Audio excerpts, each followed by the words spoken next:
Hi guys, and welcome to our bonus podcast for episode 422. This is going to be a good one. I'm looking forward to this tonight. We are playing a game of Coronation Street Top Trumps about bad guys on the street. Bad men. Naughty men. No ladies allowed in the man's club. Not on this one.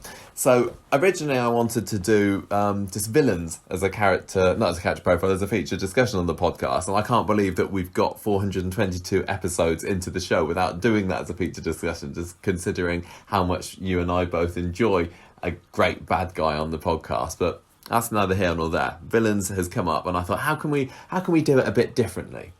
I don't know why I decided I wanted to do it differently, but you know, I guess I didn't want it to turn into a who's your top 5 villains, because that might overlap with a Patreon thing. I didn't want to run through every single villain that the show has had chronologically. So I came up with the idea of playing a game of Top Trumps. Now, this isn't something that you've particularly played before, is it? I've never played Top Trumps in my life. I kind of always considered it to be a kind of fictional card game that didn't really exist, that people just talked about. It is. It's also a game where you compete to see who has the best flatulence. Because that's right, America. Trump means fart in UK. Yeah, it does. Just in case you'd forgotten that. I remember very distinctly, when I was younger, my mum had this posh friend who used to wear yellow all the time because she was a Buddhist. And she had these 2 incredibly posh little children. And then they came round one day and the little boy farted and the girl went, "Mummy, he just did a Trump."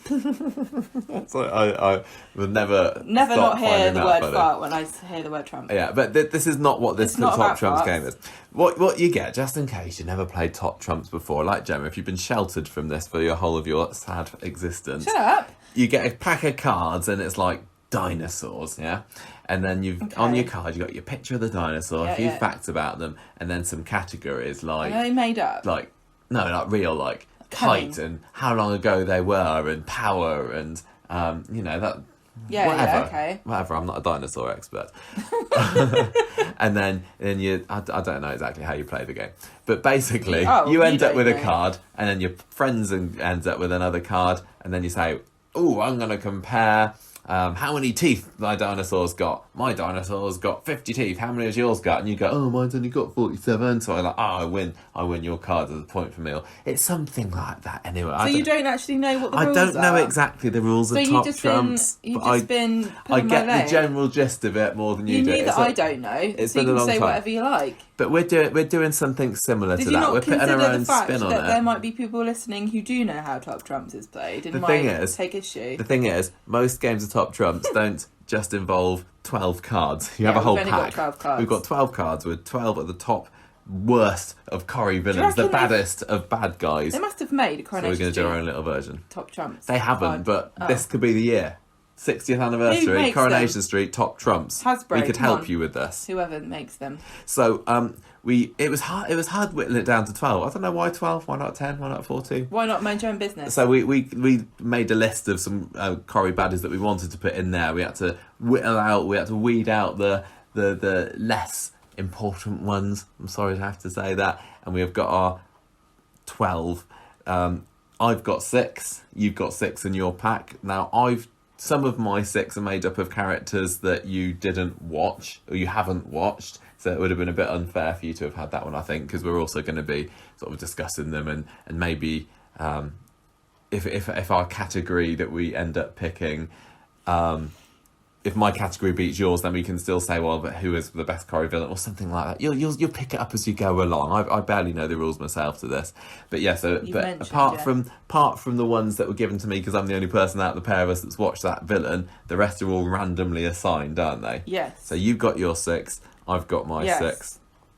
Thank you very, very much to the people on Facebook group who've been who've been sending in their scores. We put on the Facebook group back on Saturday maybe that we were going to be doing this, and then every day for 6 days we posted 2 blank Top Trumps and people had to tell us their scores. And I've been very nerdy about this. Put a spreadsheet together that's averaged together as everybody's scores, so that what we've got written after each category on the cards is a collaborative effort from our Facebook fan community, and it wouldn't be fair for us to decide because Gemma would just put 10s on all her categories. So that's how that's happened. what else have we got to talk about before we actually start? This is just bad boys, like you said. We might do the girls again sometime. I've already said that. I think I pretty much said everything. Oh, the categories. Yeah. Gemma, would you like to say what the categories are that we're judging, that we're competing with? Right, you've got 6 categories, and the first one is episode count, which is a factual one. That is the only factual one that we didn't have to ask our Facebook group to help us with. And we've got notoriety. So that's just kind of like they're all out of 10, these. Yes, how famous are they? How big are they How in the Corrie infamous history are book? they? Quite. Damage caused. So, like, did they murder anybody? Or did they just... mentally scar somebody? Yeah. Did they leave a path of How bad devastation was it? in their wake? Yeah. Charm was another one. Like, how much did they rely on their charisma? Then we've got strength, which is pretty self-explanatory. That's about, if they're in a fist fight, are they going to knock you out? And cunning. That's the final category. How tricksy are they? Yeah, exactly. So very Synonyms. important qualities, I would say, for Corrie All Baddie, very all of good those. qualities. So what we're going to do... When we do the women one, I suppose we'll have, like, hair, cattiness, fashion, bitchiness, slaggishness, and all the awful and no, we won't. outdated. We should be very feminist. Yes, we We'll will. give them all 10s. A perfect 10. Shut up! Right, we're not talking about that. I don't think that usually Top Trumps is played with dice, but we've got a dice here because I'm going to roll A die. A die. We're going to roll it to help us decide what I category. don't think you know how Top Trumps is played. This is my version of Top Trumps. Okay, I've that's said fine. this. No, you haven't. You said you didn't know how to play it. I've made it up. Okay. You will hear a die clattering, and the die is very close to the phone that Maybe we're we recording should this move on, it so away I'll from there. move it away a little bit. And that's going to tell me what category we will be comparing, and then we're going to randomly pick one of our 6 cards. Now I know that you don't know what you're talking about. Do you feel at duped. ease more now? No, I feel duped. It's going to be fine, I promise. Let's just get cracking with the first Yeah, I think round we on should get this, on with because we've it. already had 7 minutes of preamble Of you here. saying I don't know how Top Trumps is played, but I've decided to take At it least upon I've myself. played it before. Maybe that's You weren't worse paying because I've played it attention. before and I don't know what it is. Yeah, At least did you got you an win? excuse. Definitely. Yeah, Definitely. whatever. Right. Go on. I'm rolling this die. Look at that. 4. Right. We are comparing the charm of whichever we villain. pick. Yeah. Now I know in your pack you have got some charming villains, but I think I've got a do. few as well. So Yeah, I think the villains on Corrie my are pretty charming. first villain is Alan Bradley. Oh, he's charming. Who have you got? I've got Jeff Metcalf. Ah, right. I think This that I is might have won difficult. this one, This is actually. difficult. Well, my charm for Alan Bradley is a 7, according to our Right. Facebook fans. I don't think Facebook really finds Jeff Metcalf all that charming. He's not really, They is gave he? him a 4. Right, so I get a point now. Now, bonus point now. So we're going to have a bit of a chat about these characters. We'll see about the other schools that they've got, see who we... just general chat about the characters, really. I'll start off by running down the vital statistics of Alan Bradley. He was in 221 episodes of Coronation Street. He's been given 8 in notoriety, and I think that that's a pretty fair score What's for his him. name? Alan, Jenny's dad. Yeah, okay, I reckon that's fair. He was. It felt like, if you were to say 10 years or 15 years ago, how notorious is Alan Bradley? You'd say, well, he's up there. He's number 1 almost. Richard Hillman knocked him off that spot, didn't he? Because as we were growing up, and I don't know how much you heard of this. Obviously, you weren't watching Coronation Street back then. But Alan Bradley was the Corrie villain, wasn't he? He's the one. The unholy trinity of Coronation Street villains: Alan Bradley, Richard Hillman, and Pat Phelan. Yeah, and I feel what I that think. these days, sadly, Alan Bradley has kind of fallen out of favour. Maybe the years have gone on too long. But Diminished. honestly, Alan Bradley, major villain back in the time. And I think, I'm trying to think of any other huge villains before Alan Bradley. And none of us bring into mind. When we've talked about the likes of, say, Joe Donnelly on the podcast recently. You were But I gonna mean, say that. he's not one of our 12 cards. I have to Coronation reveal Street that now. didn't particularly have major villains No. in the first 15, 20 years. It was really just about how people got on with each other. And there weren't...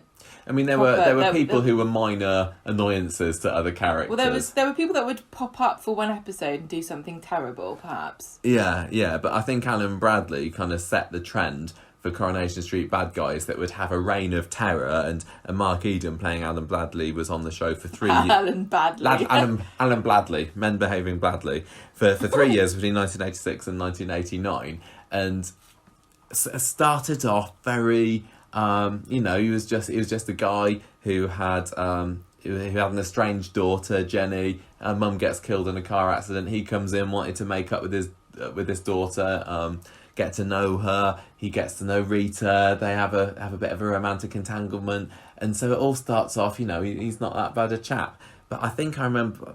It's just like what happened with Jeff. Well, quite. But I think they all start were off saying like that. Well, they said they hadn't planned for him, as far as I know, for him to go bad. But the character at some point they said, "Well, he's in a bit of a rut. What shall I do? What should we do with him?" And then they made him. He is literally Corrie's original supervillain, I have to say. And do you reckon that's true? I would say that. I don't know enough about. I would say that. Okay. So. Yeah, I think people, like, if you were to ask older Coronation Street fans, name me a Corrie villain, I reckon Alan Bradley's going to be up there, which I think is why 8 is a fairly good score for him. Our Facebook but group, a lot of people wouldn't know who he was now, so... Exactly. It's not got 10 out of 10. Yeah. Damage caused, we've got 7. Now, this is an interesting one, and when I was comparing some of them earlier, when I saw all the scores out, the damage caused... Well, you'll see as we go across. Some of them I think are a little bit high or a little bit low, but I bow to the wisdom of our Facebook groups. We can't argue. Yeah, I mean, I've got a list here of some of the damage that Alan Bradley wrought on the street over his 3 years of terror.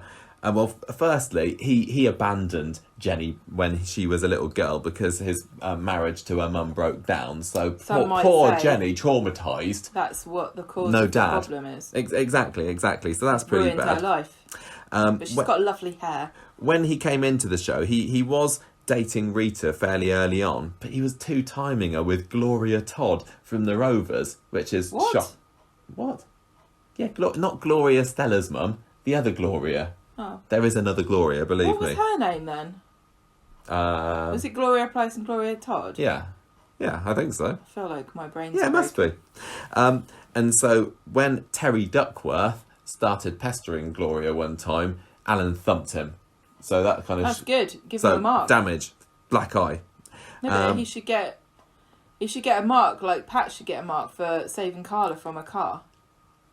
Yeah, okay. Heroism isn't one of our categories here, Joe. Is it? He was very intimidating. When there was a bit when Alan, he started taking a bit too much interest in the cabin because after Len died, Rita was left the cabin and shut up. Rita was left the cabin and Alan started taking a little bit too much interest in it for someone who's not even married to her or anything. And then when Mavis started to worry about this. And Derek, I think, had a word with Alan about it. Alan was all threatening and intimidating towards Derek. So, I mean... Shut your mouth, you. Yeah, so I don't know whether Derek's pants were damaged during that confrontation. So that's a damage point. Pants? When he started to go bad, proper bad, though, it was when he stole the deeds to number 7 Coronation Street, mortgaged the house for £15,000 by borrowing against the house under the name of Len Fairclough. So he pretended... said, I'm Len. Can I have £15,000, please? Shocking behaviour. You could do that back in the old days. He lied to Rita and told her it was a bank loan. He then tried to rape his secretary, Dawn Prescott. That's a mark against him, I have to say. That's bad. When Rita eventually found out about all this, did he sit and have a nice chat with it? No. He tried to strangle her. Oh. He held her down on the floor, strangled her. I think it might have been at one of Jenny's birthdays, I think. And then she came back, not like during the party or anything. I think Jenny came. I can picture in my head Jenny coming back and finding him, on the floor. My memories are vague. I think you're being a bit perverted. I'm not. Making it up. Anyway, he was arrested. He was charged with ABH. Sentenced to 2 years, but he walked free because he'd already spent the time, on remand for it. So he comes out, stalks Rita, chases her off to Blackpool. Isn't he naughty? He is totally not. He is a bad lad, is Alan Bradley. Though? He's not killed anybody, which is why I don't think he can. I think 7 is a fairly decent score for him because for what? For damage caused. He hasn't. He has got no bodies. His body count is 0 here. But Well, I suppose he has his own body, doesn't he? Because he met an untimely end in front of a Blackpool He didn't mean tram. to, though. Yeah, but anyway, so that's his damage score, 7. Charm went to 7 as well. I thought you were going to say he went to charm school, so... I don't know. It's been a long time since I've watched Alan Bradley, so I can't say one way or the other how charming he was. But I mean, if he was able to date Gloria and Rita at the same time, he must have had something going for him. That's all I can say. They're quite desperate, those Corrie bears. Strength 8. Yeah, he was a tough guy. As I say, you got to be tough to stand up to Terry Duckworth, I suppose. And cunning 8. Dastardly planet was to remortgage, number 7. That is pretty cunning. Yeah, he was just a really bad penny. He was short-tempered. He was really jealous. Very quick to blame others if things didn't go his way. And apparently, Mark Eden received sackloads of hate mail for his portrayal of old Alan. Yes. I forgot to say about the notoriety as well. I think he may well be the only Coronation Street character with a plaque. Because if we go to the Strand Hotel up in Blackpool, which outside of which he was knocked down, there was a little blue plaque there which we've seen, haven't we? Yeah, we have saying seen this is where Alan Bradley was knocked down and killed. Got 20 whatever million. That's again good for notoriety in the high 20s, 20 millions of viewers. So and final factoid for you here. Research of this. That's all right. It's fine. You didn't tell His me. exit was ranked 30th on Sky One's 50 greatest TV endings in 2008, and on That's pretty good. ITV's 50 years, 50 moments anniversary countdown for Coronation Street in 2010. Got eighth best moment ever in Coronation Street in 2010. What, when he died? Yes. So that is my case for Alan Bradley getting an extra bonus point over Jeff Metcalfe. Over Jeff? Just because he's only been in 157 episodes does not mean that this is not the worst villain we've ever seen. Just like I wonder whether he's going to have overtaken Alan by the time he's finished. Yeah. He's not done yet. He hasn't killed anybody, but we don't know. No. What was the how notorious? He's got 10 according to our Facebook 10 group because he's current. And he is the villain of the show at the moment, isn't he? He is currently incredibly notorious. I don't know whether he's going to keep that. Who that is. And he's also got a higher damage cause than Alan, because he's got 9. And I think his victims seem to be... I don't know if it's just Yasmin. We suspect it's his wife and this other girl that he was going out with. That's true. There's something we don't know there. I think you might be forgetting the biggest victim in this, Charlotte Bronte. Yeah, he does have a death count. He has got a body count of 1. Yeah, I think so I don't see how you can argue that he shouldn't get this.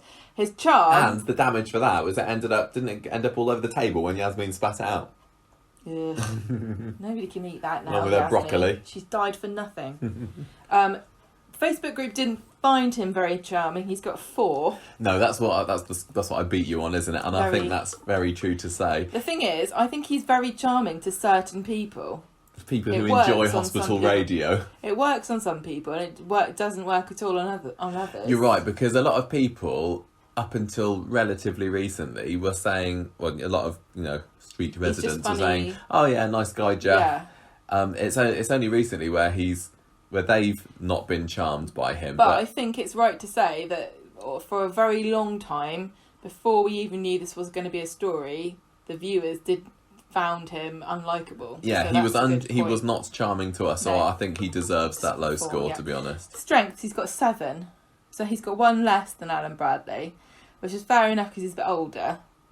Yeah. Well, I don't think he needs to use his strength to achieve his goals. I don't think he does. I mean, he's got he's tricking me. I was going to say he's got a heart problem. He doesn't have a heart problem. He's a liar. But he was a boxer when he was younger, wasn't he? He did do some boxing, I remember he said that. So he's probably... don't know whether he's got a bit of power in his punches there. I think he's past his prime. I don't think it's unfair I don't know whether I'd rank him quite that as high with his strength stat now. And his cunning is 9, which is still higher than Alan Bradley. So he's very dastardly and plotting. I think the average is probably very similar here of these two. But Jeff's evil. He's a nasty piece of work. He really is. And he's abusive. Yeah. And I think if you try to get the point off me, I think what you're actually saying is that you agree with coercive control and you hate Yasmin and all women. Right. I don't think we can make this a competition because we're just going to be fighting our own. If whoever it has, which of these two do you think goes down as the greater? Mine. No, it's not about yours and mine. It's about this one and that one. This one. Okay, well, what do you think? No, I don't. I think Jeff's story's not finished. I think Jeff's story's not finished. But I would argue that in the future he very well could be definitely worse than. I think he could Bradley. be, especially if he gets a particularly explosive ending. Alan Bradley's notoriety came a lot from his tram crash ending. And I think that, if I was to look to the future, because it's really hard to talk about Jeff at the moment, isn't it? Because we're in the midst of it. I think in 10 years' time, if Coronation Street, or so whoever does a list of top 10 Corrie villains, I would guess that Alan Bradley will go down as higher on the list. I don't. What you kind of see where I'm coming from? I think you made a good here? point about him being the trailblazer. Yeah, I think that's quite important, and Jeff is unique in Corrie villains. I'm not expecting him to kill an actual He's human. not or anything really, like because that. he's a bit like Charlie Stubbs, who we'll get to later. Without the charm, I'd say. Can I have another point for Alan Bradley? Oh, I'm sure go you'll on, make then. your points up at some point soon. Mona. I'll even, Gemma, let you roll the dice. Oh, I've throw it just on the dropped the floor. dice on the floor to pick our next category. So far it is 2-0 to me. This is just. The game, the night is young, Gemma. It's This is 10 a past made-up midnight. game. You've made this game up, and you've got 2 points already, and you won't listen to anything There's I got say. to be some And you benefit for being the say, person that does all the planning for this you can't podcast. decide your one is the best because that's biased, but mine is the best, so I get 2 I points. know that you have got some very strong cards in your pile. Well, that's cheating. I've got 4 again. 4 again. So yet again, we're judging our characters on charm. So who have you got? I've got Frank Foster. Frank Foster. I have got Terry Duckworth. Oh, Charm. I think I win then. You do. Terry Duckworth has got Terry? Terry Duckworth has got a Consistent. 5 on charm. Well, Frank Foster's got a 7, so I get a point. Then. Okay, so tell us about Frank Foster then, So Gemma. his stats are: he's in 137 episodes. He's got a notoriety of 6. He's got damage caused 7. Charm is 7. Strength is 6. I think that's a bit mean. And cunning, he's got 7. He was a brains not brawn kind of guy. I don't remember him being in fights. He might have thrown the odd punch every now and then, but I wrote down lots of things and it's not there. So Frank Foster was the co-owner of Underworld, and he basically got up to all kinds of unsavoury things. Ended up raping Carla Connor. yeah, there was his story was, didn't Maria accuse him of rape first when she went round there on a business meeting, and that made quite an interesting Yes, discussion that's about right. Because I think Carla Did she- sent Maria and Michelle round separately to try to seduce Frank into giving her business deals. and there was a discussion around did she ask for it, but there was a victim blaming sort of discussion we could have around that one, and he's like, Well, no, I didn't. You addressed this way. Well, yeah, exactly. I always get him and Tony Gordon mixed up because they were both factory boss villains. Yes, that and they took did come in quite quick succession as well, exactly. didn't they? So he would basically spent a lot of time manipulating, deceiving people. I think he ended up taking half the factory off of Carla, starting off a rival business. He kind of poached Sally. Oh, he did, didn't And he? he started dating her. Well, I mean, that took a certain amount of charm, I would say, to get Sally away from from her loyalties at Underworld. And so he ended up being the victim in a whodunit, which was rigged from the start because it was actually his mum, Anne, who pushed him down the stairs, and we never got told she was one of the possible perpetrators, but everybody knew it was going to be her anyway. I think lots of people had guessed that it was going to be her. I He was quite one of these like ones that as where- an ending, but It was one of these ones where he basically just was a bastard to everybody. And it's kind of like what happened with Ken, where everybody had a reason to push him down the stairs. Literally the same situation, except that Frank Foster died yeah. and Ken did not. I would kind of looking back on Frank Foster, remember him as not being a particularly likeable guy. He wasn't like nasty piece of work, but there wasn't much likeable about him. He was very kind of shrewd. He was very he had no humorless. reason. Like he didn't care if you liked him or not, and he made no bother to make friends anywhere. He wasn't about that. He just wanted money, I think. And... He was a total money grabber. He went out for what he wanted, which is, if you're a businessman, I'm sure Alan Sugar would have been proud of him. Probably, yeah. He would have won The Apprentice. What did he get for notoriety, did you say? 6. Not very... I think that's right, because he got lost against Tony Gordon, who was a factory boss with a bit more of an explosive ending. Yeah. So I think he gets forgotten a bit. I really think he gets forgotten. He was really just, I think, there to die in a whodunit. And he was in The Bill, the actor. Yeah. So I just think of him as being him from The Bill, yeah. Which I really like that character, and I think the actor's really cool as well. Oh, I think he's awesome. I liked him being in the show. I always liked the villains. Yeah, but coming so hot on the heels for Tony Gordon, you're right, didn't do him any favours. But I definitely think he should be up there. He deserves a place in our top Trump sets. So I've got Terry Duckworth. Yeah, mine wins yours. I'll get 2 points. Write it down. Why is that, Gemma? Because it's my turn to win. So Terry Duckworth, the scores that were given on our Facebook group there, 9 for notoriety, and I think that's fair enough, because he kept coming back, didn't he? That's the thing. He first came, I think, in 1983. Where's my notes about him? Yeah, 1983. Nigel Pivaro first made his appearance on Coronation Street, and his last appearance was 2012. But with only 365 episodes. One for a whole year of Terry's, if you want to watch one every day. He was very much on and off.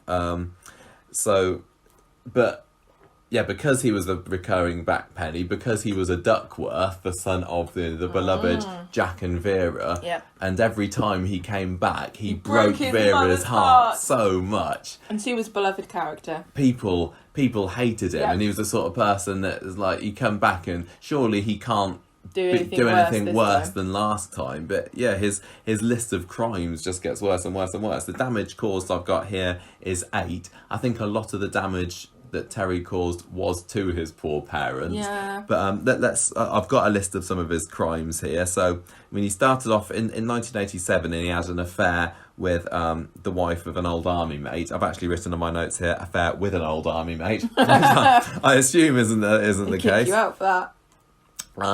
In 1992, he got arrested for GBH against a policeman, although I think actually he didn't do it. I think he was set up for it. He was did he? What did he? Maybe he did hit him, but he was provoked. I don't remember. Although I did watch this on ITV3 recently. Yeah. The thing that kind of showed that he really had no care for anyone but himself was on his wedding day to Lisa Horton, and I really enjoyed watching, just in recent years, Lisa Horton, who was literally just a name in Terry's past for me before. She seemed like a really nice, sweet girl, really, and she fell for his charms, and he has, what did I say, he's got 5 for charms, so it was enough to charm her. But when they went to get married, he did a runner, because he had to be... Shocking. Yeah, he did a runner from the police. He was let out of jail to get married, and and it was a ploy to get out. It was also funny. I remember when he was eventually tracked down by the police. I think it might have been like either on top of a car park or on top of Better Buys or something, and he does like a slow-mo run. A proper camera effect slow-mo run as the police are chasing after him. The actor wasn't just pretending. He wasn't just out of puff. We haven't got enough budget, just go slow. I think I'll say the absolute worst though was when he sold his own son Tommy to the Hortons, which was obviously Lisa's mum and dad. He wanted the money. I can't remember how much he sold him for, but you don't sell your own son, do you? That's just not cricket. Well, you say that, but actually it's a time-honoured tradition in Coronation Street. It's usually the women that seem to do it. Okay, fine. Well, I think it's just the culture of the area. he set the ball rolling on that tradition there, but that was a horrible thing to do, and he absolutely deserved the punch that he got from Jack after that. Then after a couple of years, the Hortons' payment stopped, so he resold him again. After that, Vera wrote him out of her will, and Jack disowned him. The thing with this was every time, whenever he broke Vera's heart, she always forgave him again. I know. Because she had so much love to give. And Jack knew what he was like, but he had... Yeah. He just had to watch him come back, and he couldn't... Yeah, he punched him. with Vera. No. Because he had to stick by Vera. Yeah, absolutely. At one point, he tried to steal money from the Rovers when Jack and Vera were in charge there. Jack was trying to set him up he gave him an envelope of torn up newspapers, that old classic, and said, take this to the bank, Terry. That's how he tried to pay our mortgage, remember? Yeah, didn't work. He tried to steal it. He fell for Jack's trap. He does kind of have a body count, although he's not murdered anybody. He did sell a dodgy car to Vera one time, and that was the car that she took Judy Mallet out in. They had an accident, which resulted in Julie getting that embolism, and then a few weeks later, she died. She's dead. So he really should have that on his conscience. The trouble is, he hasn't got one. One time he agreed to give his son Paul. He had various sprogs all over the place from his numerous affairs and things. So he had a son called Paul who needed a kidney transplant around the time of the millennium, and Terry was like, "Yeah, I'll give him a kidney. He's my boy after all," even though he didn't know him. But he would only do it if Jack gave him money. So he sold... Give me money to save your grandchild. Yeah, basically. Nice one. And then he didn't even go through with it. He took the money and ran, which meant Vera had to donate her kidney. Oh my God, even Samir Shocking. went through with it. So he was dead. Making your mum go through a kidney transplant just because you wanted a quick buck. Terrible behaviour. Terrible behaviour, that is. Oh no, this was right. This is where he was framed. I'm just going through my notes. He was jailed then for attempted murder, but that was when he'd been framed. It wasn't his fault. No, he was in and out of prison so often. I get these mixed up. He didn't come to Jack's funeral. We weren't invited. He's such a bad lad. He probably wouldn't have been welcome, but you know. He would have been, because Vera would have needed him. She was dead. She was dead. The last time that we saw Terry on the street was in 2012 when he wanted to open a strip club on the street in Viaduct Street. And then it wasn't his fault that they did that awful rendition of Bohemian Rhapsody. It was. You remember in this, right? I add that to the body count because I think a lot of us died of embarrassment. This is when he first met his son Tommy. Well, first for a long time. The Tommy that he sold off came back in the guise of Chris Fountain, you remember? Yeah, what a wrong. He did not care about his son. He used him as a pawn in his nefarious games. Evil. He found out though that Tommy had inherited £12,000 from the Hortons, so he kind of used him, and basically he persuaded Tommy to burn down this club because he owed Rick Neelan a load of money. Tina was able to stop Tommy from doing it, so Terry gets Tommy to lend the inheritance that he got from Jack to Rick to pay off the debt, to him, so that he could pay off the debt. Terry didn't give the money to Rick Neelan, he just took it and ran off. He's very much a take the money and run kind of guy. Don't give money to Terry Duckworth. How does he keep getting himself in situations where people give him large sums of money and then he can just run away with it? I know. Well, he's a lucky chap. We've got strength as 8 and cunning as 8 on our card as well. So I think he's a pretty bad lad. But how does he compare to Frank Foster, Gemma? Oh God. Well, you probably get another point because he's a legacy character, isn't he? I think he is. Back. I think we were able to say in our discussion about Frank Foster that he didn't quite cut the mustard in the Corrie history book, so I will happily take another point for that, and we will move on. So what can I say? The night is still young. Let's roll this dice again. So number 1, right? Okay. This time we're going on episode count. We have got 4 cards each left now. I've got 5. Yeah, you've got one of my cards. We need to. You got one of my cards. I wonder which one you've got. Let me just see. Look. Any of those that you don't remember doing any notes I think about? you want this one. Do I want that one? Do I? Okay, thank you very much. Okay, so a bit of a shuffle, and then we're going to pick who have we got as our episode count champion. Okay. I have John Stape. I've got Pat Phelan. Oh. So I'm just going to give myself 2 points because Pat Phelan's the best. Well, you're right, but look at these episode counts. You've got 358. I've got 340. So only 18 episodes in it. Now, you're absolutely right. Gemma gets 2 points. No discussion here, but we will have a discussion about this we have because. to, apparently. Well, yeah, of course we do. Time. It's fine, but we've got 4 cards left. It's fine. Saying. People have been looking forward to this. I want to give them. A fun middle section.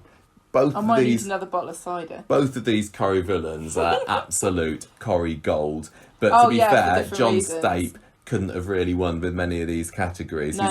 He's got 6 in notoriety, 7 for damage caused, which, considering that he has got a couple of he's definitely got a body count. I would say that people. He's fairly low. 6 for charm, 4 for strength. Yeah. He's just an English teacher. And 2 for cunning, which I find hilarious because all of his villainous misdeeds, well, pretty much most of them by accidental, weren't they? Or trying to cover up for something accidental that's happened to him. Let's find my notes about him. Yeah, so you said he kidnapped Rosie, didn't he? Locked her in his dead grandma's attic and then kind of regretted it and didn't know what to do with it. He went on to prison.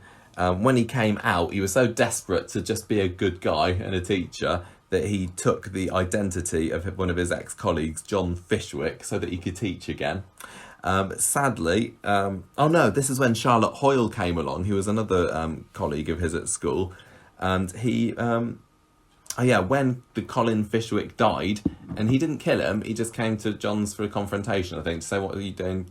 What are you doing? I think he said, what are you doing, trying to pretend to be bait? I don't remember, but he died in the middle of the lounge, and then John and Charlotte smuggled Colin out in a roll of carpet, which was absolutely brilliant. Classic move, that. Hides them underneath the underworld, which is still recovering, I think, from the underworld disaster explosion that's going on.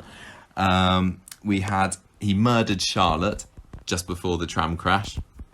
So actually, this must have been another reason why the underworld was being dug up, because it hadn't happened then. He turned off Charlotte's life support because he'd murdered her, dragged her out to the site of the tram crash to make it look like she'd just been bopped on the head with with a rogue bit of rubble or something. He then did an accidental killing of Colin's mum, Joy, when he went round her house. I think he was trying to apologise or say or try and let her know what happened to her dear son, whose body was lurking underneath the factory. But he ended up putting his hand over her mouth to try and stop her calling out for a neighbour once he'd revealed what had happened, and then accidentally suffocated her to death. He takes Charlotte's parents and Chesney hostage. He ropes Fizz in on his plan to relocate Colin's body when she catches him taking it out from underneath the factory. And then he had a really fun few years, didn't he? He went on the run, he jumped off a hospital, survived somehow, so that's his superpower on our top trumps game, on our super villains. And then, just for a laugh at the end, he pretty much started where he finished by kidnapping Rosie again to he was trying to make her realise. This was when Fizz was in court, I think, and all of John's crimes Fizz had been accused of, and John had to kidnap Rosie to try and tell her, this is what happened, all you need to do is go to court and let them know this is what happened. And because Rosie's being a massive idiot, Rosie as my oracle. Massive ditch, she couldn't remember any of it. So anyway, it's like me trying to remember what happened on Coronation Street. He ends up getting into a car a car chase with Kevin, which leads into a car crash, and that is the sad end of John Stape. But I absolutely loved him, and he's really divisive among Coronation Street fans, I think, isn't he? He was so bumbling. He was utterly bumbly. He was no master criminal, and it did get silly. It got really silly. but it was a good sort of silly. And he had loads of hilarious comedy moments caused by his incompetence, really.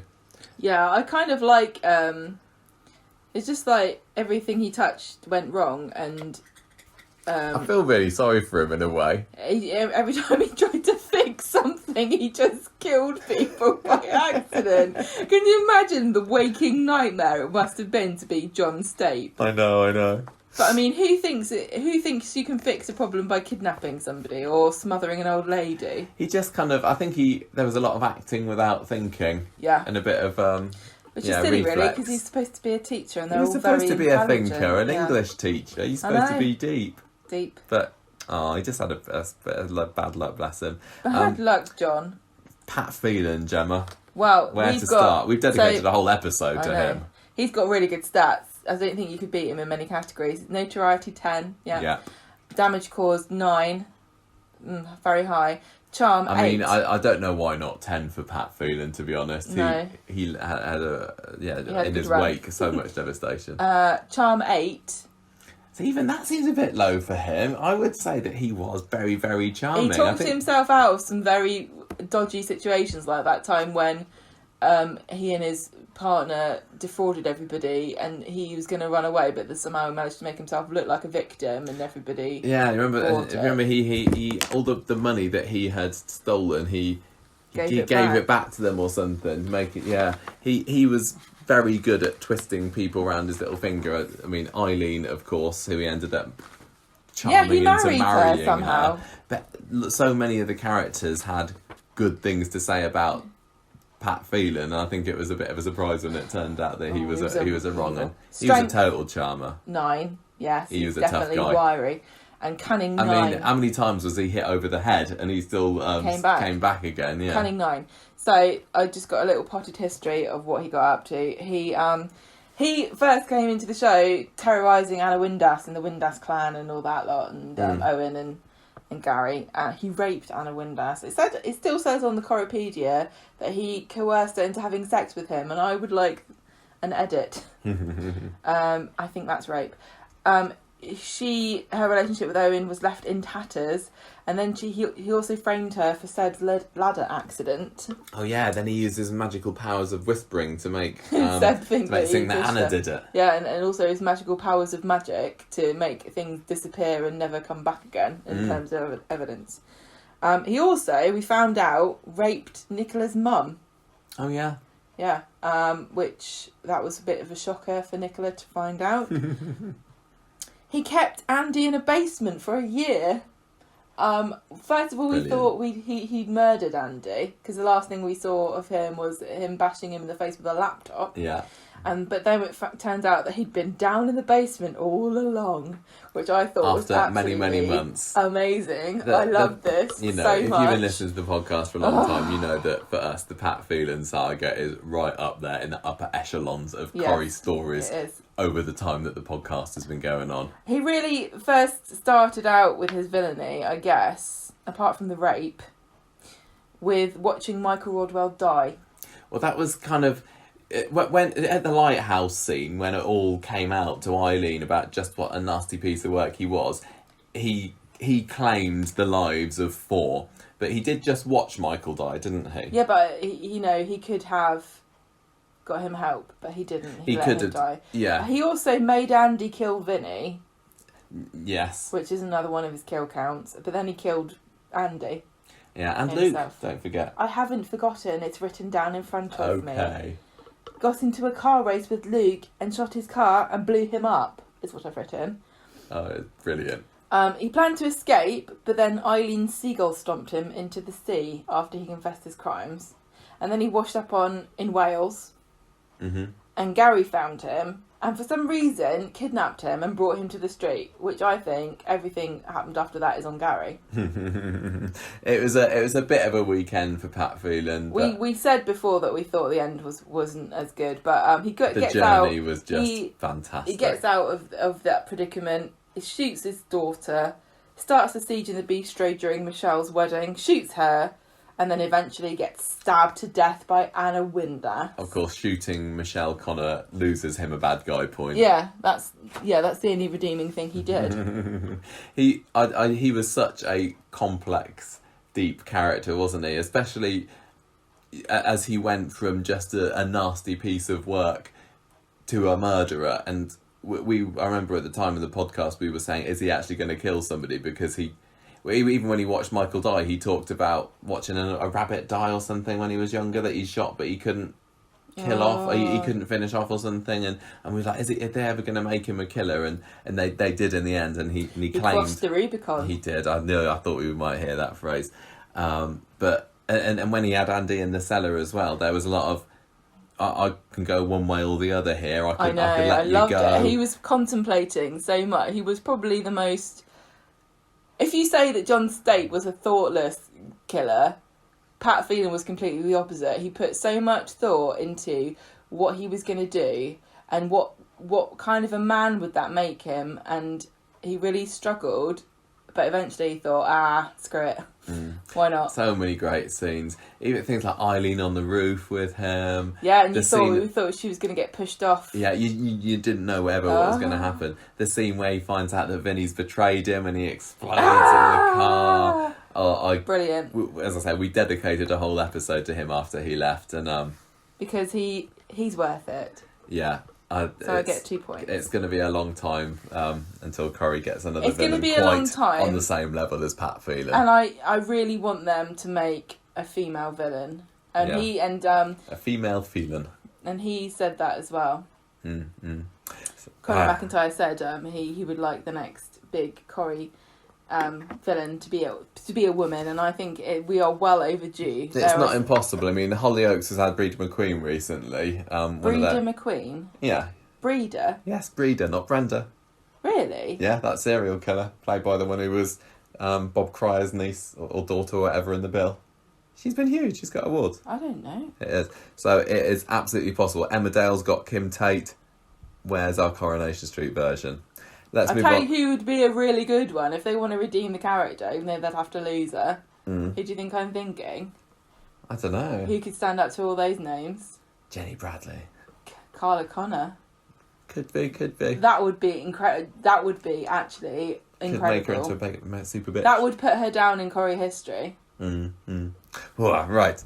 Now is not the time to speculate. We are 3-3, Gemma. You've caught up to me. I know. Let's roll this dice and pick our next category. We are 5, which means we're comparing the physical strength of our next picks. So randomly take a card from your pile.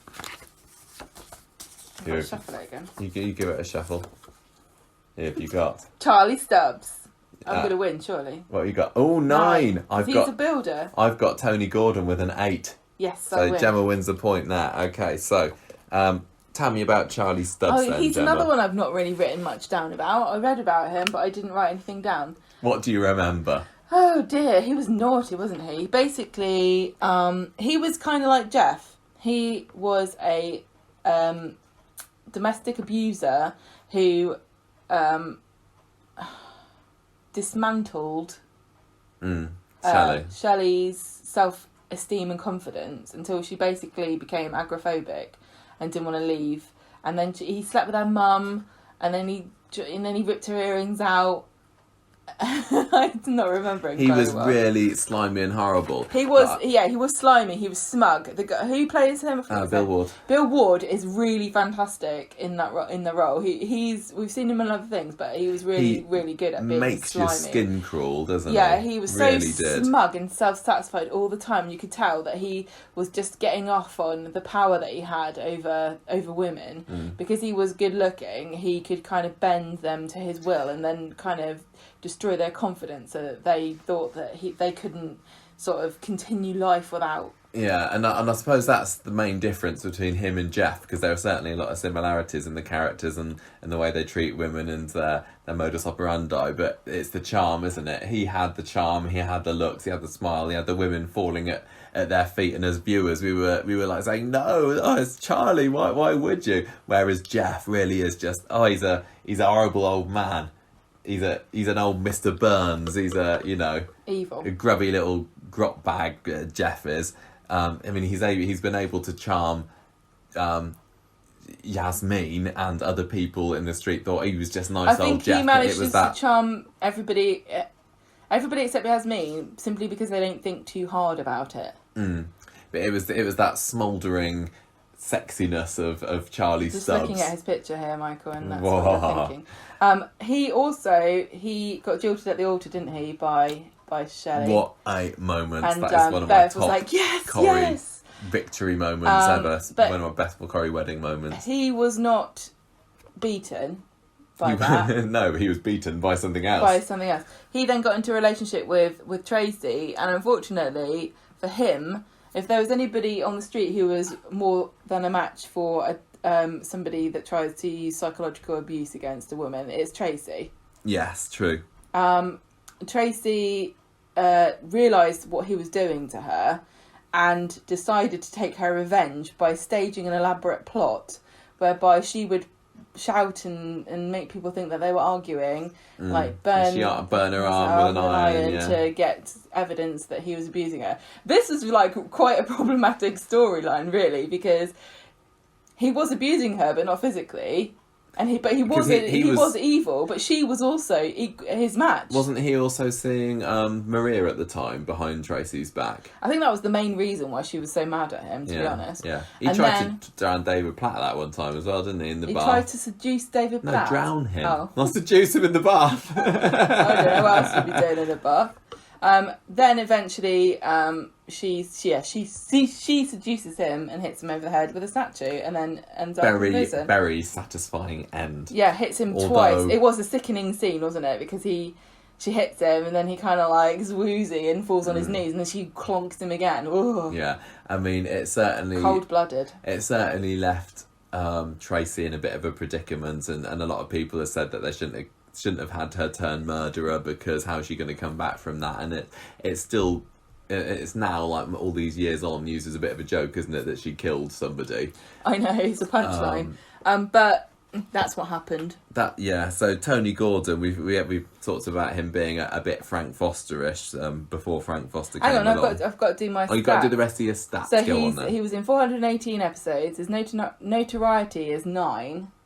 I would say that was more for the way he died than for what his crimes really were. I agree. He was just a scumbaggy guy. Yeah.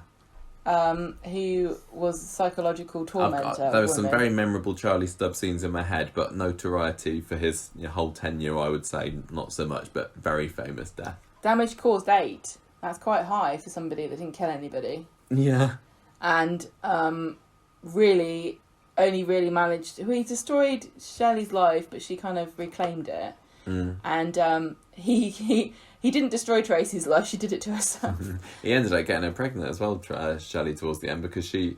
think she in a show of her empowerment ended up going to bed with him. He tricked her into sleeping with him again, and then said, "Oh, you stupid idiot!" And she's like, "What have I done?" So there was a Charlie Stubbs Jr. somewhere about there. And how long ago was that? I don't know. I mean, you got the... Oh, you didn't write the date. No, I didn't write the date. 2006, 2007. No time soon for revenge then. Not quite. No. Nobody to take revenge on either. Charm 8. Well, I guess you could go against Tracy. Like, you killed my dad. Oh yeah. Kind of like, who was that did that? You killed, and it was rubbish. I don't know. Charm 8, strength 9. Yeah, because he's a builder. And cunning 7. I think that's right. Maybe I would give him 6, but just because I feel it's the same way about him as I do about Jeff. I think it's an animalistic instinct. I don't think they calculate very much. I think that Jeff has had more of a long game cunning with his plots. Yeah, more cunning, and Charlie had his little. He had his little schemes, but they were never like, "Oh, I'm going to make her fat." Yeah, exactly, and I'm going to get everybody to sponsor Shelley to lose weight or something. But it's a way of shaming Shelley publicly for her weight, and he had a big totalizer in the Rovers bar, that kind of thing. And didn't he buy her a dress that he knew was too small? That kind of thing. Horrible, horrible man. I know, but it doesn't take a particular... It's not like a genius level plan, is it? No. That's my point. Okay, so Tony Gordon then, my pick for this round. Are you going to do his accent? No, I've done enough really? Scottish accents already on the other bit Everybody of the podcast breathes tonight. a sigh of relief. Notoriety 7. I guess so. He is more notorious than Frank Foster. We said that they've got a lot in common. Didn't Frank have a 6? I don't know. On your card, I think. I would kind of agree with that. At the time, he was massive.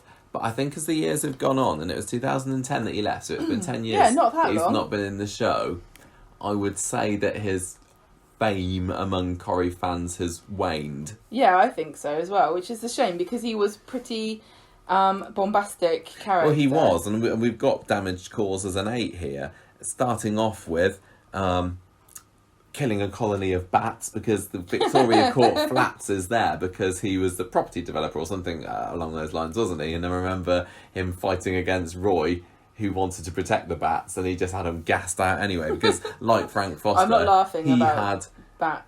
He had no he had no compassion or care for anybody. He knew what he wanted, and he went out and took it, no matter who got in his path. Similar, interestingly, to Ray, he planned to buy the garage and the cabin so that he could expand the factory.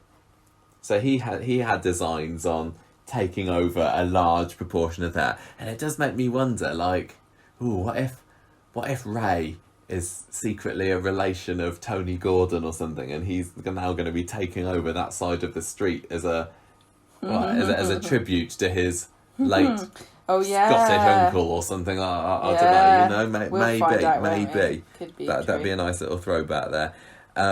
So yeah, he wanted to buy the garage, but when Kevin refused, Tony hired a mechanic friend to sabotage Kevin's business and steal his customers. So he didn't give up easy. He was is tenacious the right word?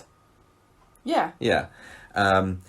He not only took on people of his size and stature, he also was he found no harm in menacing weak pensioners. Jed Stone, who returned to Coronation Street for the first time since the 60s, and was now living in a terrace just round the corner. He just never came to the Rovers in any of that time. No, why would you? Tony was trying to clear out that block of houses so that he could redevelop the property. So he kind of menaces Jed for a bit and threatens to move him out of the place, and it causes Jed to have a heart attack.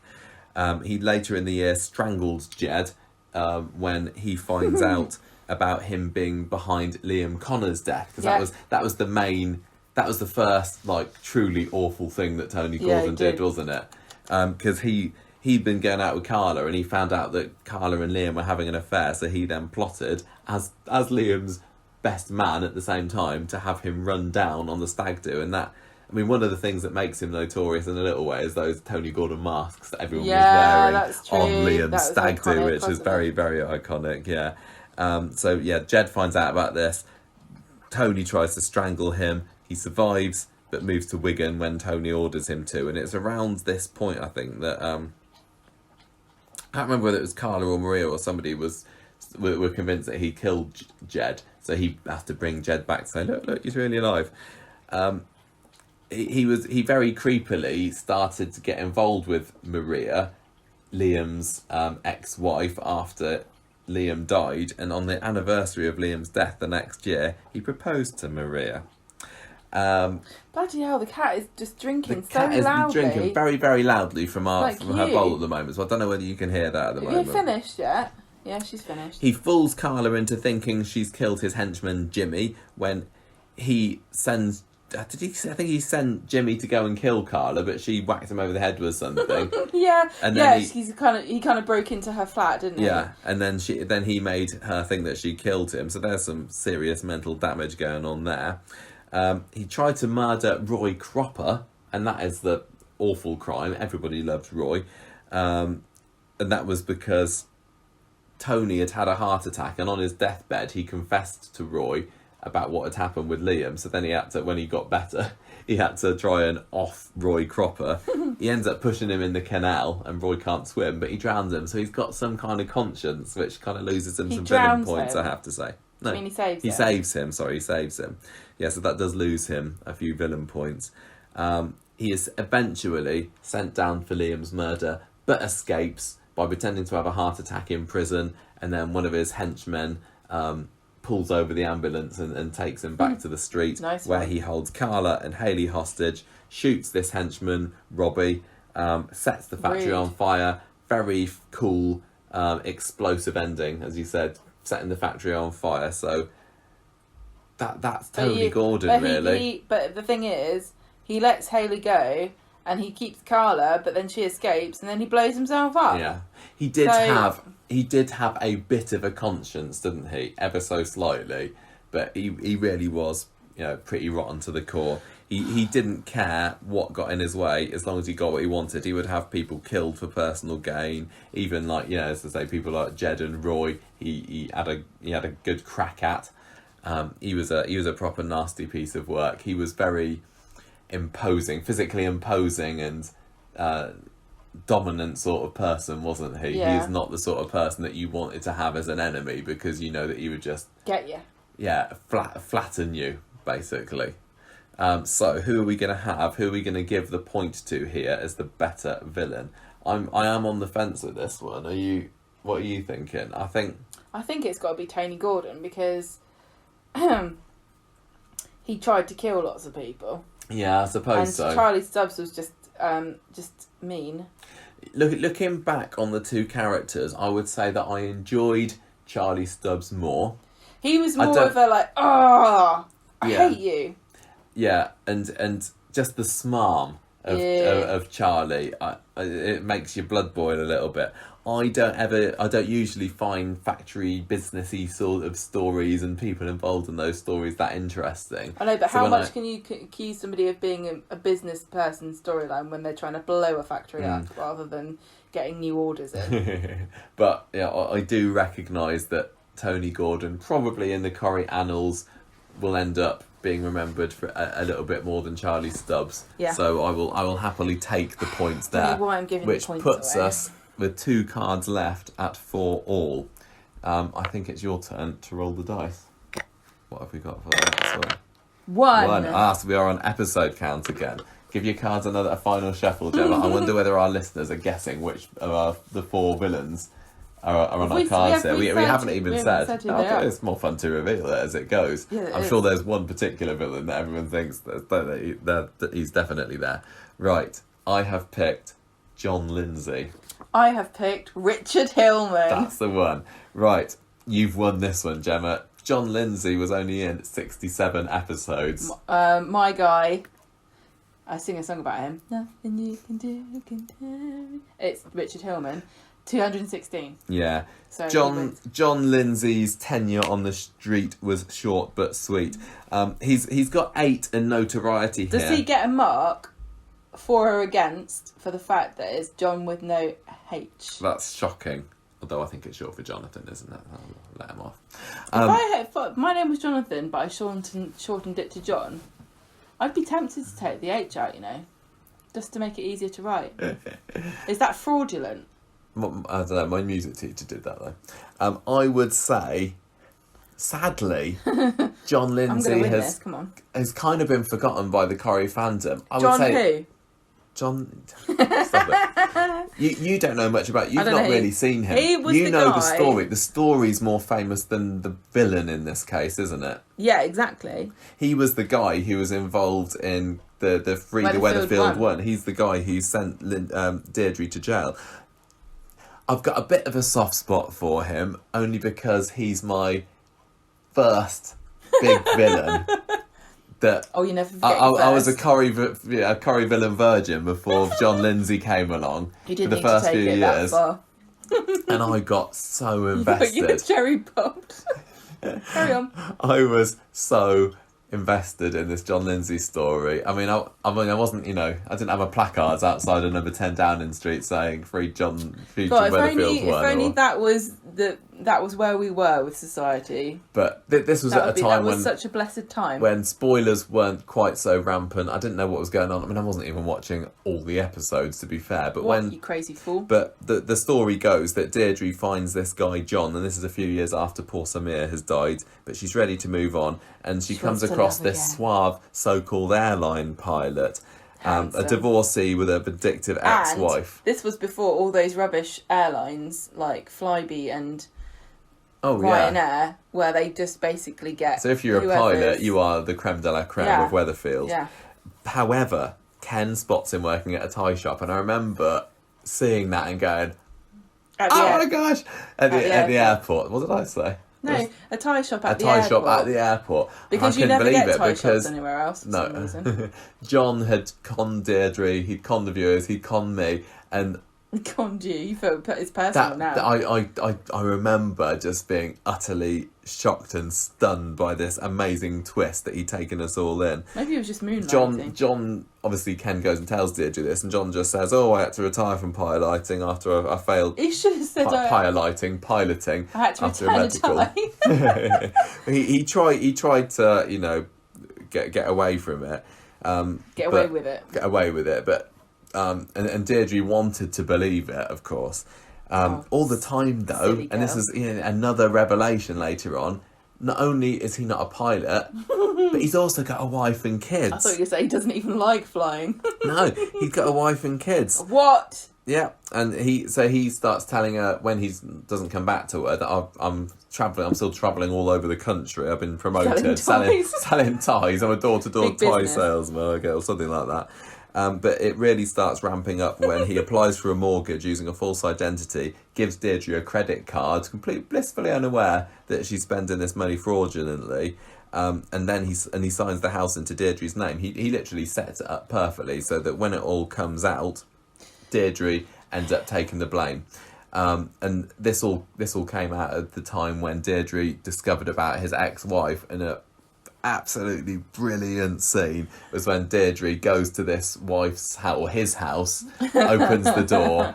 I can't remember whether it's the wife or John there, but basically she says to John, "Come on then, lie your way out of this one." And just the venom in Deirdre's eyes as she's spitting that line out to him. Stop trying to be enthusiastic about this so you can try and win my point. You're not winning. He was so good. He was a tie salesman. I know that I am not going to win against Richard Hillman here, but I am putting up a fight for John Lindsay because, as I say, my first he then went and caused the Free the Weatherfield one story. Even Tony Blair asked for the Home Secretary to intervene. Was that Jack Straw? Did it grip the nation? I don't know. But he was just so cool and collected. He was very intelligent. Whenever the police questioned him, he had a comeback. He was very smart. I loved it. I'm looking forward. I haven't seen to him coming onto Classic Coronation Street. I guess next year. It was fantastic story. Just with the points, because I don't think I said this before. Notoriety 8, damage cause 8, charm 8, strength 4, maybe. Although he probably could strangle you with a tie. And cunning 7, absolutely. He did not waver, John Lindsay. Sadly forgotten. As I say, the story in this case is more famous than the guy behind it. So go on, Gemma. Why should Richard Hillman beat John Lindsay? Oh, because he is such a wrong. Needless to say. So I think, before Pat Phelan came along, Richard Hillman was the #1 Coronation Street villain. Yeah. And in the hearts and minds of many Coronation Street fans, he still is. And this could be a debate that we don't have time for this now, but it's a one for the ages, isn't it? Oh yeah, we could. So he was in 216 episodes, notoriety 10, damage caused 9, charm 8, strength 7, and cunning 9. And he got up to all kinds. I think he's probably, I don't know who has got the biggest body count on the show, but he's got quite a big one, isn't he? Well, he didn't actually kill Dougie Ferguson, did he? He was a bit of a Michael situation, wasn't it? This is why I always found it interesting that there are parallels between Richard Hillman and Pat Phelan. There really are. Because they try to build sympathy, and also they have to up the ante. So the first kill is accidental, because if you start off with them just bludgeoning people and burying them in holes, you can't really go anywhere with it. It has to start off somewhere sort of relatively low stakes as far as murder goes. But the second one was definitely on purpose, old Patricia. The first time he's even in the show, he's a wrong-un, because he turns up at Alma's funeral and pretends to be her cousin. I don't know whether it was actually he pretended or whether he was, and they just never confirmed it. Well, he said he was her cousin, and he hit it off with Gail, got into big business with Dougie Ferguson, then they had an argument, and he fell through some banisters and injured himself, and Richard just left him to die there. I think it was because he wanted the money. He went and raided Dougie's safe afterwards, if I remember rightly. Then his ex-wife Patricia turns up to demand money, so he kills her with a spade. Brilliant. Buries her underneath the foundations of a block of flats or something, doesn't he? Do you remember what Pat Phelan's original wife was called? Valerie. I'm just interested here because Richard Hillman's wife's Patricia. I just wonder if we're going to get a villain who's the male version of Valerie. Right, so she's buried. I think I'm making that. She's buried. Well, Val Kilmer. That's a man's name. You keep going. I'm going to confirm that. Buries a body in the foundation of the new flats. Then he starts to go bankrupt, so he decides he's going to kill Audrey to inherit the money, because at this point is he married to Gail? Is he dating her? He thinks he's going to get his hands on the money if Audrey dies. So how he does this is he sets fire to her house, but she gets rescued by Steve and Archie Shuttleworth. All that gaslighting stuff was great, because we were all on Audrey's side, and she was with Archie as well, wasn't she, at the time? Yeah, she was the only one that saw what Richard was really everyone like. Everyone believes her. I mean, nobody believes her apart from Archie and Norris, who both see through Richard Hillman. But he basically makes her look crazy. And she's like, "Hey, Richard's trying to kill me!" And everyone's like, "Oh, you batty old woman." He sets his sight on Emily because she signed up for an equity release scheme, and he is set to inherit her house if she dies. So he breaks into the house while she's watching television, and she's babysitting the Peacock children, and tries to bludgeon her to death, but she doesn't die. But Maxine comes in at that moment, and that's when we get the most famous line in Corrie. I think this is the most famous line in Corrie. There's plenty of really good ones, but you should have stayed at the party, Maxine. It's probably... Why didn't they put him on one of these anniversary stamps? It should have been on a stamp. I would have definitely bought that one. I would. Hillman and Peacock on a stamp there. Perhaps there's some kind of old bylaw that says you can't depict a crime on a stamp. Maybe. So he basically kills Maxine. He thinks he's killed Emily, but he hasn't. He frames Aidan Critchley, who is Sarah's annoying boyfriend. And he then discovers that he has inherited money from somebody else. So all of this scheming was for absolutely nothing, and he starts to get guilty about what he's done. Yeah, he did have a bit of a conscience. He didn't definitely he? had a conscience. He just wanted a happy family life, didn't he? He wanted to marry Gail, have the kids. He didn't want any of these problems, and anything that got in the way of him having this. He killed it. Yeah, basically. He feels guilty, and then Gail starts to get suspicious of him. So she confronts him, and then he confesses everything, and that's when we get another really famous Corrie line, which is your I've forgotten it. Norman Bates with a briefcase. You're Richard Hillman with a briefcase. And he's like, I know, yeah. That's what somebody else in the future is going to be called. Yeah, definitely. Richard Hillman without a briefcase. So he confesses to everything and runs away. And then he returns not very long later, and he's decided he wants to kill Gail, himself, and the children to atone for his sins. He tries to do it in a car, but then I think Kevin finds them, and he sort of escapes and then drives into the canal playing the You and Me song as he drives them into the water. And unfortunately, that is like one of the best. That's one of the best. Of Coronation Street. It really is. That's the one that I've said this story on the podcast before that I watched without you when we were at university, and I had no idea that was going to happen. And you were out doing your evening job, came back and was like, "Gemma, you got to watch tonight's episode." It was fantastic, and that's how you kill off a villain as bad as Richard Hillman. And although Pat Phelan's exit had its merits, this was truly iconic, and you couldn't fault it. No, he drives into the canal with kids in the car and Gail, and he's like, "I love you," blah, blah, blah, blah, blah. Yeah. And then they all escape apart from him because he is obviously determined to die, and they fish him out the canal, dead. Yeah, intelligent guy, charmer, cunning and manipulative. You never know what he's going to do next.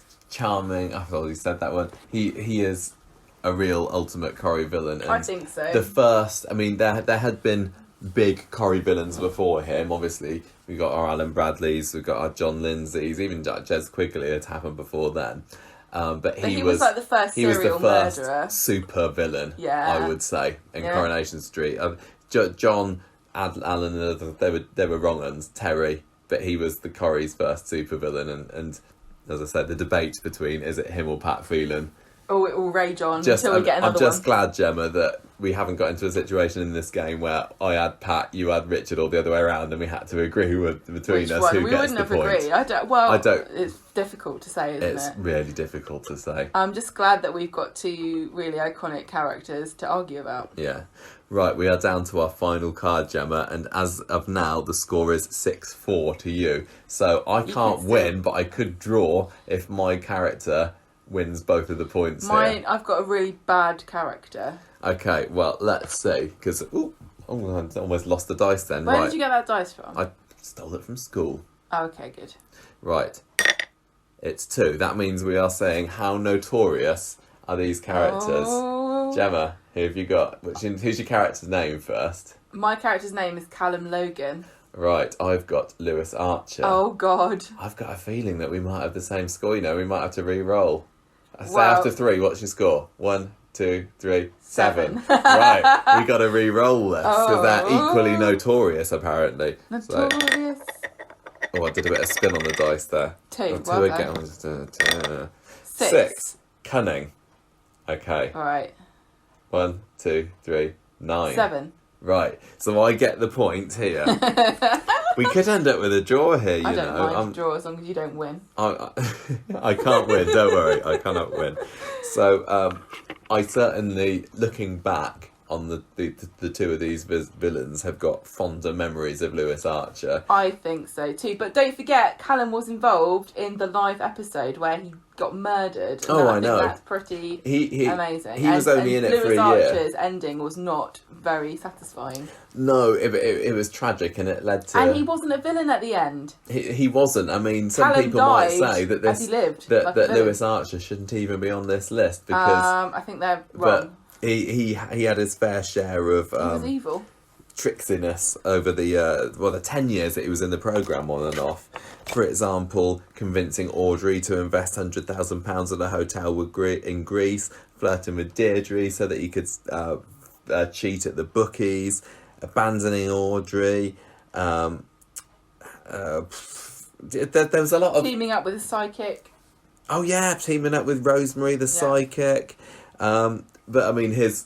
Making a peach Bellini. That was his top moment. I think that couldn't be beaten. I wish they hadn't killed him off. Do you know how fabulous he would have been with Claudia in Shady Acres or whatever it's called? They could have got him there at Stillwaters, couldn't they? If I think back at like truly iconic Corrie villains, there's often a string of scenes that really stand out in my mind, and I have to say that there aren't many Lewis Archer scenes, but it was just. I just loved the thing about Nigel's Haver's portrayal of him. He's obviously got a 10 for charm here. The thing about him is that he was definitely fraudulent, but it was more a case of what I want doesn't mesh with what you want, but I'm gonna get what I want anyway. And because he had. But I guess that's what you could say. Because he had that charm, he could just get anything that he wanted. It was only malicious when it came to Gail. Well, yeah, the reason that he dropped Gail in it sort of midway through his tenure was she messed around with him trying to get with Audrey. Yeah, basically, because Audrey was the love of his life at the end, and Gail kind of interfered in that because they, working with Gloria, the other Gloria Price, conned him into thinking that Gloria was dying because they wanted to test him to see whether he would try and steal her money. And when he finds out about this, he sets about trying to charm the pants off Gail, literally, which ends in that fantastic scene where they find a video from him in the Italian for Lovers DVD. Gail thinks that she's going off to Italy with him, but he's left a goodbye video message basically saying, I've stolen £40,000 from you, David, you a weasel face. Yeah. And I love you, Audrey. Epic stuff. It's a shame that his 2018 reappearance he just wasn't in it enough. No, but he returned with Rosemary, didn't he? And he was sort of like half-heartedly trying to cause havoc, and then he decided to go down the straight and narrow, but Audrey didn't believe it, and then he died before she got a chance to let him know that. Really tragic. It was tragic. I love him, but he's a real kind of Bond villain, isn't he? I can imagine definitely. He's stroking his he's cat. He's like James Bond's evil stepdad who won't play tennis with him. I love him. So that's probably what made him into such a psychopath. Do you want to remind us about Callum Logan before we get our final scores? There's not to say about him. He was a drug dealer. He was Max's real dad. Yes. And he was dating Kylie Platt for a while. Around the time she was pregnant with Max, and a bit before. Yeah, a little bit. I believe that's how it happened.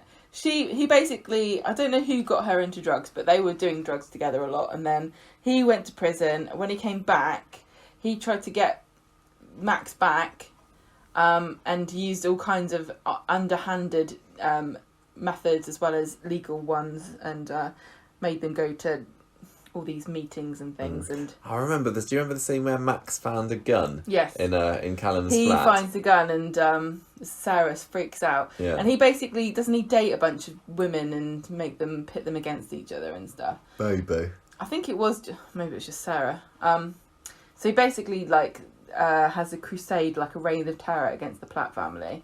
He was very, very prominent character in the show for that year that he was in, wasn't he? Date Sarah and then go off with Maria? I think so. And Sarah was like, he's evil. She found, and then he kept trying to get Max back. But he was dating Sarah, and then she broke it off with him. And then she called him round her house and tried to secretly film him so that she could unmask him as a villain. But he realised immediately what she was doing and tried to attack her, and it looked like he was going to try and rape her, and that he was sort of straddling her and like choking this is her. On the floor in the break, wasn't it? This was in the live episode, and this was amazing acting from all the people involved in this.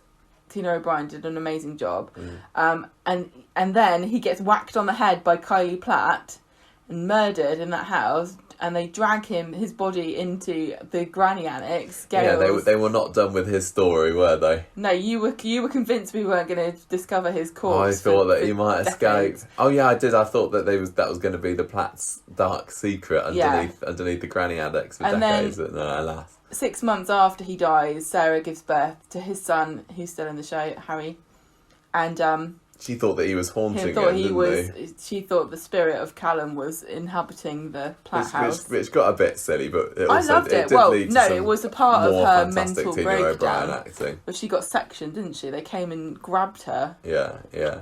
So Callum, I think, semi-notorious. I don't know whether he's going to properly go down in history, but I do remember at the time he was all everyone was talking about on Coronation Street. Some people were saying we're getting an oversaturation of Callum here going on. It was part of the Platt dominance, wasn't it? Where every year it felt like whatever story was just the Platts.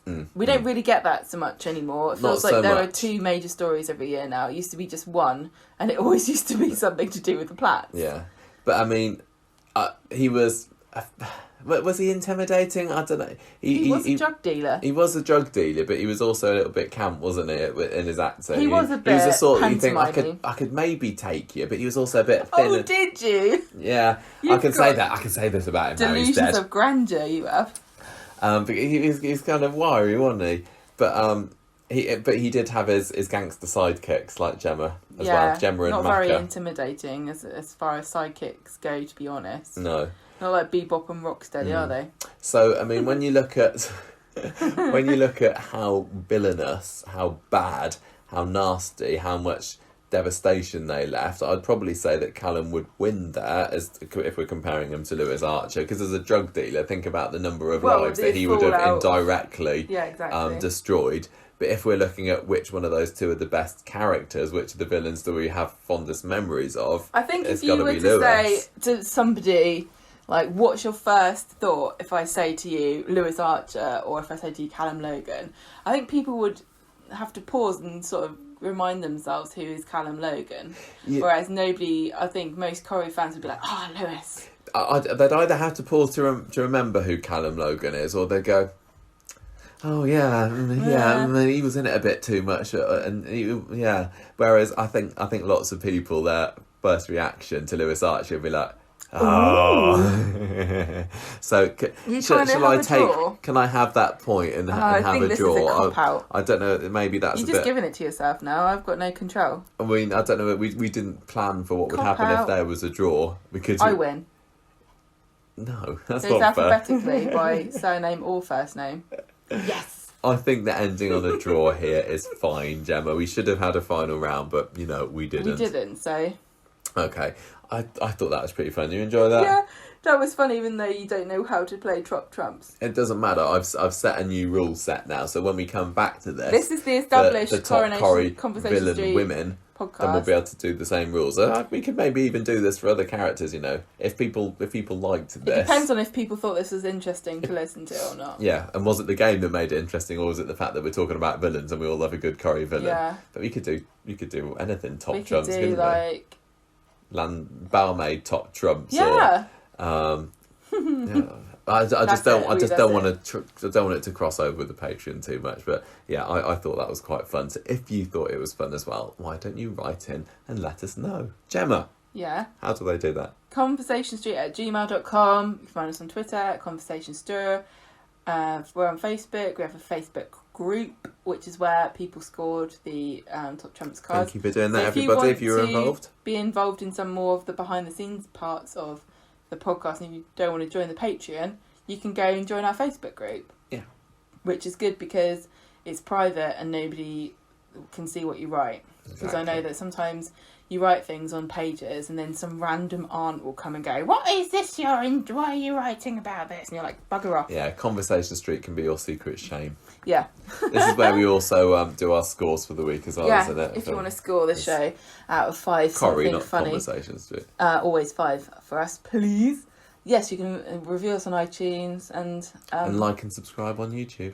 Yeah, smash that like button. Should we go now, yeah, darling? I'm going to bed. I think that's enough. It is. What time have we got? It's 1:15 in the morning. Is it? Yeah, it's a late one tonight. But past your bedtime. I feel that the witching hour is the perfect time to have been talking about Coronation Street villains. I think it is quite apt. So thank you everybody for listening. Thank you for listening. Have a lovely weekend. See you next time.